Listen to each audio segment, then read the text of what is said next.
Okay, hey, please welcome to the show, Skye McDonald. Hey, Skye. Hello, thank you for having me. Of course. Hey, I'm thrilled to speak to you. First of all, I've got to say, nom de plume, or is your name Skye McDonald? Because that's just like a perfect author name. Thank you very much. Skye McDonald is the name that I gave myself. Okay, very good. It is my legal name, but it was not my name at birth. Okay.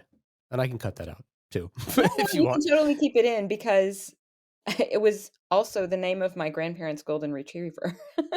Is that right? Yes, so we have the whole Indiana Jones. We named the dog Indiana. That's exactly what I thought of. It's Oh, the first thing that I think. look, your 80s cred is already deep. Thank you.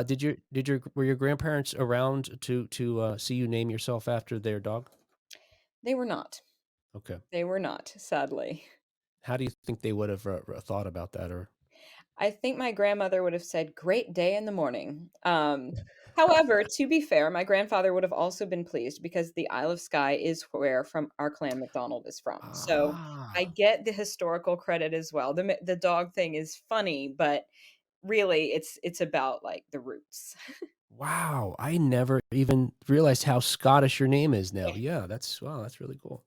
Hey, I'm so excited to talk to you today because our podcast celebrates, examines how important 1980s media was by taking a look not only what with this looking nostalgically back at what happened, but reflecting on contemporary movies, TV shows, songs, and certainly books. And of course, we were talking to you today about your book, The Not So Nice Girl, which is set squarely in 1986, and I say that because there's so many wonderful little reminders as to that were in that decade. Mhm. Um, why the 1980s?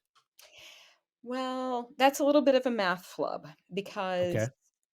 this book is technically a prequel to my debut novel, which is not suitable for work. Wow, if I could talk. Um, Yeah. and it is the story of that main character's parents. I wrote that book back in the mid 2010s, so around 2014. And at that time, mathematically, if I backed it out, it would have made sense that around 1986 would be about the time her parents would fall in love. Mathematically, now that doesn't quite make sense, but Mm. we're just going to go with it because that was when I set about to write the prequel book. That was what I set, and I did a lot of research to make sure it was right. And no one's really counting. So, yeah. Right. Sure. Did you as years went on and you finally got around to writing it, and like you said, the years don't line up necessarily. Did you regret at any point, "Oh, no, this could be easily set in the 1990s. That would be an easier decade for me, maybe No, less I didn't. research." No, because when I got to doing it, I realized there's not a lot of contemporary fiction being set in the '80s, and I was like, "Well, there's a Mm, gap here because that's an awesome time to set some fiction." And I was right. having so much fun putting it in the '80s that I was like, "No, I'm just gonna go with it," because, my current novels or my series that's set in present day is not set in any specific year. So, Mhm. you know, I think it's totally fine, so I was happy to go with it. Right, and I'm gonna say this only as a person who grew up, in the 1980s. I was a kid by the beginning, I was an adult by the end. I don't know what you'd say about look, and not to disparage anyone else's generations, but, what's iconically 90s? That would be so romantic. I feel like 80s is romantic no matter what age you are, when you grew up. To set something in the 90s, 2000s, I don't know if there's something so that would, evokes so many, I don't know, specific feelings, maybe? Mm. I don't Imagery?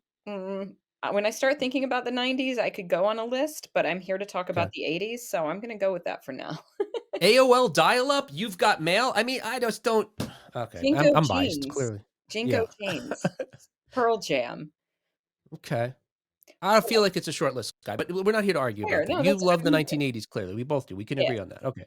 So how do you go about then, you said you do research. What is the research? Because, it certainly comes out in your book with the songs, the movies, references, etcetera, but how do you determine I guess, what gets in, what doesn't to make it authentic? Fair enough, good point. First of all, this book is not The Not So Nice Girl is not technically historical fiction because Mhm. historical fiction is set 50 years in the past. Oh. Oh, we're So getting we're close. holding on to it as long as we can. Um, but I felt like I was doing a sort of setup for a historical fiction novel by doing this research because Mm. I couldn't have told you about 1986. I was alive, but I couldn't have told you about all of Sure. these things. So in doing it, I really wanted to think my first question was, what are my characters into? Right? Are they yuppies? No, they are not. They are more of an indie rock kind of vibe, recent college graduates. So then I started thinking, who would they listen to? And I did a lot of research into indie bands of the time. I mean, of course, I know The Cure, but, like, getting Mhm. into who was out and who was hot on the charts then versus and then in pop versus indie, more of like an indie underground kind of rock. So I did that, and then I started thinking, what movies are out at this time because it's summertime, and so what would they be going to see? And then the other part that I really wanted to work in, because in this book, they all sit around watching Saturday morning cartoons. So I was Yeah. actually excited because I was able to find the specific lineup of Saturday morning cartoons for the Uh-huh. summer of '86. So I was able to even accurately talk about that because Saturday morning cartoons, I mean, it's just like a staple of childhood. Oh, So, gosh, yes. yeah, Especially the 1980s, yeah. Bowl of cereal and Saturday morning night cartoons, yeah. that's right. Um, when you're writing a book like this and want to, paint a picture that it's set in a certain time, is there are you aware of a potential danger of, those paint strokes are too you go over them too much, it's too you put too many references, etcetera? Yeah, I wanted to make it brightly colored, '80s colored, without being heavy-handed. So specifically, when you said that, the thing that came to my mind was how much slang to use, right? Mm, Doofus, mhm, rad, things like that. They pop in, but you don't want your characters talking like caricatures, right? right, Like I think about Spicoli, right, from right. Fast Times. Like, you don't want to be mirroring or make them seem not like real people, but rather like just spouting key phrases. So, I was very careful with that and other elements that just made it like the fashion, sometimes they're just wearing jeans, but then sometimes you see the acid wash. So just making sure it's there, but not like beating you over the head. '80s. Right. Yeah, I think I love how it's look, you're a talented and skilled and experienced author, certainly, so it's expressed in a way that's within the context of the story, someone Mm. so, yeah, I agree. It's not sort of, presented in a way just expository. "Here, we're in the '80s, reminder?" There's it's these things, play a character. I don't know how they say that, but, so Uh, that said, being the fact that it's set in the 1980s, obviously things are different in the '80s than today. You write these other stories that are contemporary, where you've got cell phones, you've got computers, you've got email. So I almost feel like people lean on it too much in contemporary media generally. But Mm. there's a quick way to connect with people, and certainly different advantages today that we didn't have. Did you see those as a blessing that sort of the quaintness of the 1980s in that regard, or was it a challenge? Oh, I thought it was a great s I wanna use the word element for my story. Like, it Hmm. really set up a couple of pieces of confusion and unknowing in a way that was super handy that we don't get now, that would not be Right. realistic now, and so I really enjoyed that. I will say, I don't know if you experienced this too, because I grew up without a cell phone in my hand. I can remember years that, that wasn't a thing, Right. and yet I don't remember how we functioned. And indeed, Yes. my mother really barely does either anymore. It's like this hazy memory of we knew where to be and that Hmm. we would meet people, but how did that happen Right. organically? So Right. right, it's hard to remember, but there's a moment in my book that is one of my favorite, like, I'll brag on myself for this one because Yeah. everybody's tense, a lot is going on, and our main character, Sam, is waiting at his house. His phone rings. He picks it up, and his friend answers with, "Where are you?" And his answer Mhm. is, "You called me. Where else would Right. I be but home?" And that Right. to me, like, I worked that in very deliberately because now saying, "Where are you?" is a very legitimate thing to say on the phone. Right. But back then, it's like, "Well, no, duh, I'm at home." So those pieces, and it also allowed for some confusion in the beginning of the book, which I don't wanna spoil too much, but basically Sure. just not having constant contact with your friends, you wouldn't Right. have an ongoing stream of information that would have allowed for some things that happen in the book that are a bit like, "Oh, a confusing identity," that wouldn't have Right. been realistic if we were all texting on the group chat. And Right. I guess the other thing that I liked was, the ability to have them not know about the movie. So, like, they're talking about Ferris Bueller's Day Off, and Sam, the main character, is like, "Oh, yeah, that's the one about the guy skipping school, right?" There wouldn't have been ongoing ads and feed, and you wouldn't follow, like, Broderick on Instagram to see his newest release. So, even the Right, awareness of what was coming out or what was going on, um, it's just not the constant information that we had, and I did have a lot of fun taking it back to that more like, "This is my world," as opposed to, "This whole world is my world." I like that. right. Yeah, you remind me that, and again, no spoilers, but yeah, doing a Facebook search for a character might have cleared something up, like, Mhm. instantly or, Exactly. interesting. I also love how pivotal is maybe pivotal's too strong, but had the role that the record store plays. I don't think that's giving too much away, but Not at all. it's so it's one of those things where in a lot of your book I read, and I've gotta say, I guess, I'll say this too. I don't think I've ever read a romance novel. I didn't expect this to be a romance novel. Welcome. And I've I've sat by my wife on the couch when she starts swooning, when she's halfway into a Bridgerton book or something like that, and I'm like, "I just don't get it." And she's like, "Oh, I could tell you, but I don't." And I don't know, by chapter 3, I think it is, holy cow! And caught me by such surprise. There's a very, let's say, steamy scene that Mhm. happens, and I didn't expect or anticipate that I'd feel the feels, but and I'm wondering if part of it is because I was transported and I was a young person, I was a little younger than your characters, but I had romantic experience in the '80s, probably my most romantic experience in the 1980s because of just starting to, post puberty and all that sort of thing. Mhm. Holy cow! Uh, I say that as an aside, but because the record store, okay, maybe I'm spoiling too much, but the record store plays such a, it's one of those moments where I thought, oh, did everybody have that growing up? Because certainly when I read that, I was like, oh yeah, for me it was like that too. Yeah, I don't think you're giving too much away. I am thrilled that you welcome to romance. I am so Yeah. honored, to be your gateway, and, um, I love that's one of the things I love about my genre is that you can tell, like, a really fun story, but also hit people in the feels. My trademarked phrase is, "I'm here to make you laugh, cry, and swoon." Um, but I really had a lot of fun with the record store, not only for the spicy scene, but also just for creating this common place, and Mhm.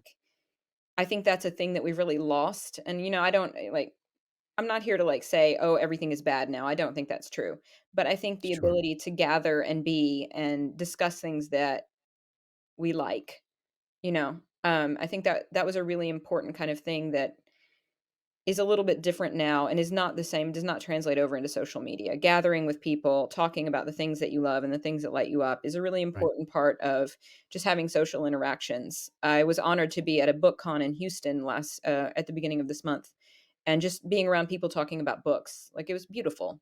So, Mhm. the record store is very important to me as a place and an experience. Growing up for me, I didn't grow up, I wasn't a teenager in the '80s, but, we definitely had our places that we hung out.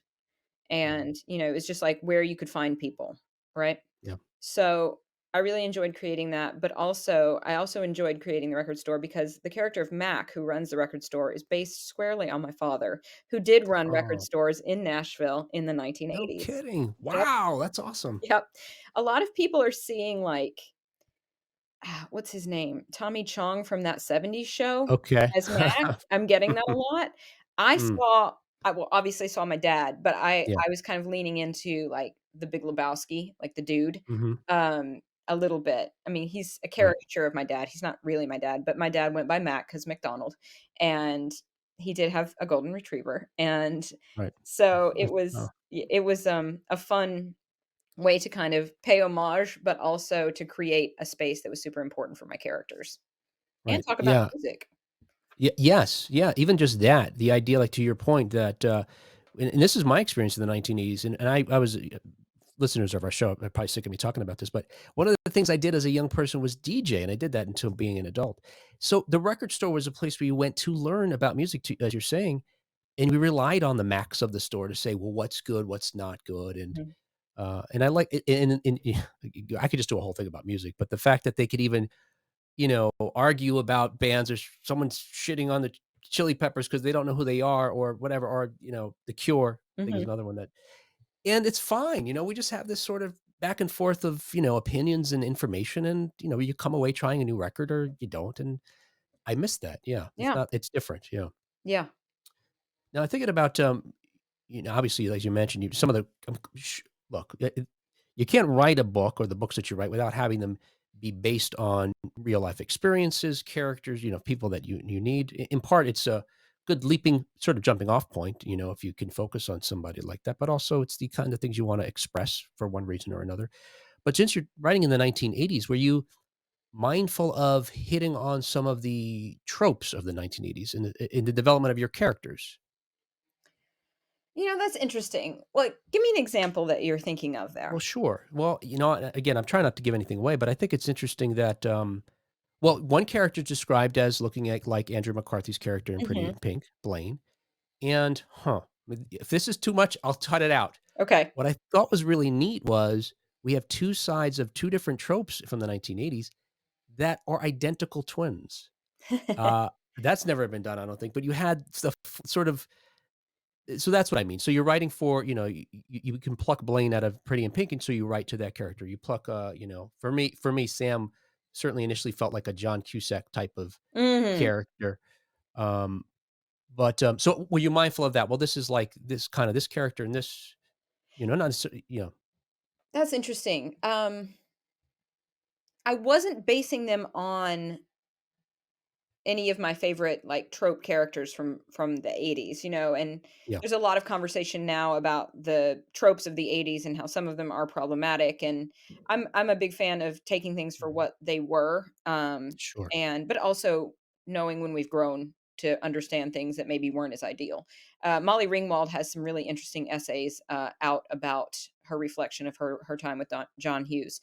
Uh, right, but all that said, we have the friend of Jennifer who's very much the nice girl, and I think really instead of focusing on '80s, I was really thinking tropes of almost real life, right? This hmm expectation of being a nice girl, being nice. And Jennifer, Eleanor's friend, is nice, and she's just fundamentally that way. Whereas Eleanor has worked really hard to figure out what that even means to her, and feels like she's in defiance of that. So trying to break those gender stereotypes, if you will, and then on the other hmm side, the toxic masculinity phrase, or to use a phrase that we use now, that Sam is working against about what it means to be a real man, right? hmm About being like a good husband, husband material, and right, feeling like he doesn't meet that. So I guess definitely the awkwardness of the '80s, the Breakfast Club vibe of like, who are we and hmm who do you try to define us to be? I definitely wouldn't say I was like reduxing the Breakfast Club, but that young adult, because these characters are about 23, of finding yourself and getting past what everybody thought you should be is definitely right, important. So I yeah. would say in that way, yes. Yeah, it's interesting that it sounds like without even realizing it, you did look, you gotta know that you're a good writer, certainly, because you write books and you publish them. Well, thank you. Congratulations. But the fact you did something really neat, maybe again, maybe just subconsciously in a sense because in our episode earlier, John and my co-host John and I were talking about our fictional role models growing up. Mm.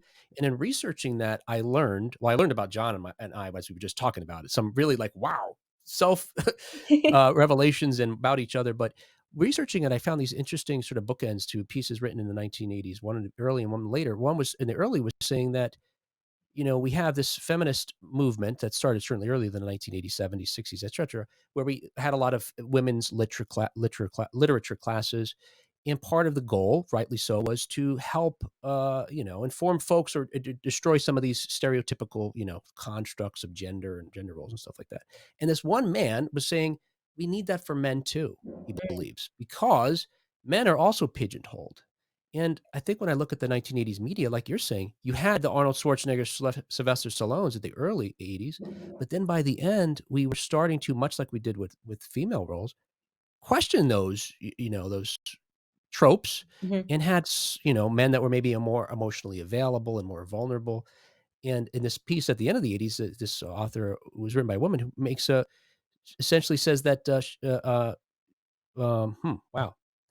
Kevin Costner's character in Bull Durham was becoming maybe we were on our way to defining what would be a better man than, let's say, Conan the Barbarian, Hmm, because he's mature, he's emotionally available, and well, I'm talking a lot, and you're the guest. that's okay. Uh, that he's attracted to a sexually experienced woman, an independent woman, a strong-willed woman, a woman who's not necessarily, a housewife or mother. Mhm. And your book kind of evolves like that. It starts one way, and by the end, the characters do this examination and come out somewhere other way. That wasn't a question, that's an I observation, love that. Skye.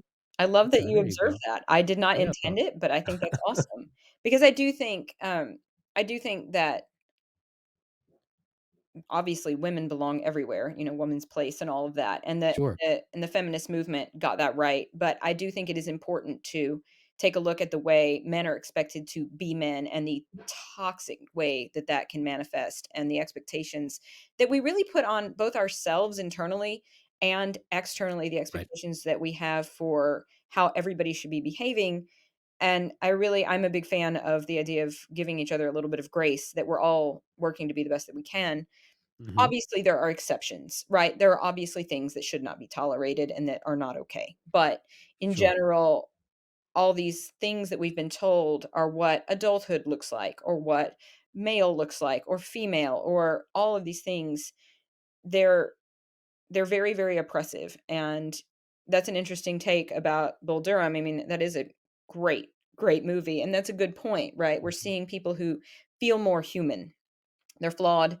They're not they're a little bit older, which is great, and mhm, there's just that openness of, like, humanity as opposed to some sort of stereotype. I mean, and indeed, like in romance, that's evolved hugely in the past mm, 20 years from, the perfect airbrushed Fabio on the cover and the mm, idea that this is your leading man right, to all sorts of leading men and women, right? All genders, all races, all heights and sizes. These things are now being embraced by the romance community in a way that I find absolutely beautiful. right, good. Yeah, hey, and yeah, like I said, I don't read romance novels, but for me, I know if I were a reader, certainly early on, to your point about the covers, those covers intimidated me as a man, you know? Mhm, 'Cause, and maybe part of it is, look, I imagine I believe I'm a feminist, so some of this may sound sexist because 'cause I'm pointing out gender, but in that sense, men maybe have been given, in part of that stereotype is they're fine, mhm, they're fine with however they're cast in these sort of roles, but like we're saying here, I'm grateful for this other sort of thing that's happening where we're sort of taking a look at that and saying, "Well, no, maybe men wanna expand to or have been expanding," and like you're saying, literature is allowing them to do that, as sort of in these newer yep. books. Yeah, I think it is an important thing, and this is not to, "Oh, poor baby," any g part of the gender spectrum. This is not to, "Oh, no, it's like not to release culpability for behaviors."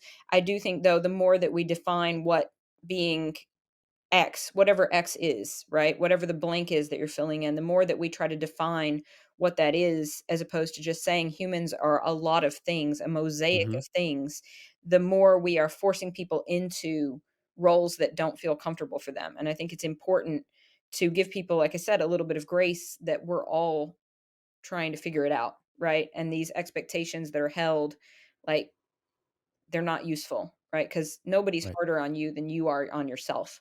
So, saying like, "Oh, this is what a man does," or "This is what a woman does," or "This is what anything," right? You can fill that blank Right. in with political, I don't wanna go down that road, not even close. Mhm, But all of those blanks that we could fill in, right. really are a slippery slope of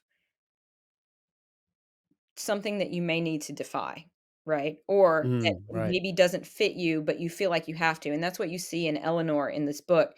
She feels like because she's been directly told, "This is what a good woman does," Right. like, it got her into a lot of trouble, and it Mhm. really shattered her identity for a while. Like, she's trying to figure out, "If I'm not a nice girl, what am I?" And Yeah. so those labels are just useless, right? In the end, what you really see is that those labels aren't important, but it certainly did do a number on her to begin. Yeah. Yeah. Wow, yeah. And one of the things I learned with my co-host was how and this again, look, Does this sound bad because I'm a man talking to a woman? Look, I don't certainly mean that, but that we did this analysis. Our female co-host was gone, so we thought, hey, that would be funny to just be men, and we obviously tongue in cheek. But what we learned talking about fictional female role models that we were most attracted to those that were well-rounded humans, and not just intended to be a pinup or an ingenue or a damsel in distress. Like you're saying, a real fleshed out character, Mhm. more like someone we would know in real life. Um, Totally. yeah. That's, I don't think that sounds bad. I don't take that as an Yeah. offense. Certainly not. But, that's one of the things that I work on in writing is making characters that feel like people you would know, right? Hmm. The people you would want to be friends with because they are flawed. And, my guys in all of my books, they're all working on themselves too. And my Yeah. women certainly one of my big common themes in all of my anti-Bell series, which is what my series is called, is Sure. that the women are strong, smart, and really have to learn how to accept themselves before they can claim their happily ever after as a relationship. In Right. romance, if you know or don't know, you're going to have the couple get together, right? It's a guaranteed, it's not a Mm, spoiler. If you don't have that, you are not in a romance, okay? okay. It's it's akin to Tolkien's take on fantasy, where part of what he did this whole treatise on fantasy, where he said one of the benefits of reading a fantasy novel is that you are guaranteed a satisfying resolution. And you can go on this journey and have the ups and downs of adventure because you know you're going to have a satisfying resolution at the end. And some people dog romance saying, "Oh, it's not realistic," or "Oh, like you always have the HEA." And it's like, no, but that's like Tolkien said, that's you get to go on the heart-wrenching roller coaster of falling in love inside of Right. romance books because you know you're going to get that, and you're safe in knowing that you'll get your HEA, which is happily ever after. Um, Sure. so that's an important point when you're reading a book like any romance, but I think it's also one of the reasons that I really work to make sure my women in my books fall in love with themselves and Mhm. accept who they are fully before you get that happy ending that is a relationship. Because if you don't love yourself, if you're not okay with you, then Right. that HEA with someone else is not realistic. You've got to love yourself first, in my Right. opinion. I've gotta say, I wish I knew what you said about the, happily ever after, that you're guaranteed that. I wouldn't have been so scared reading your book because, Fair enough. like I said, some of the scenes and some of the characters, and certainly Eleanor in particular, and I guess, when you're reading a book, you sort of cast yourself almost, right? You Mhm, sort of so I felt obviously most identified with Sam for lots of reasons, probably, most of which I said he's kind of this more identified with his sort of journey, I suppose. mhm. But I was scared of Eleanor in real life, and I've met a couple of Eleanors who terrified me and ultimately tore my heart out. Aw.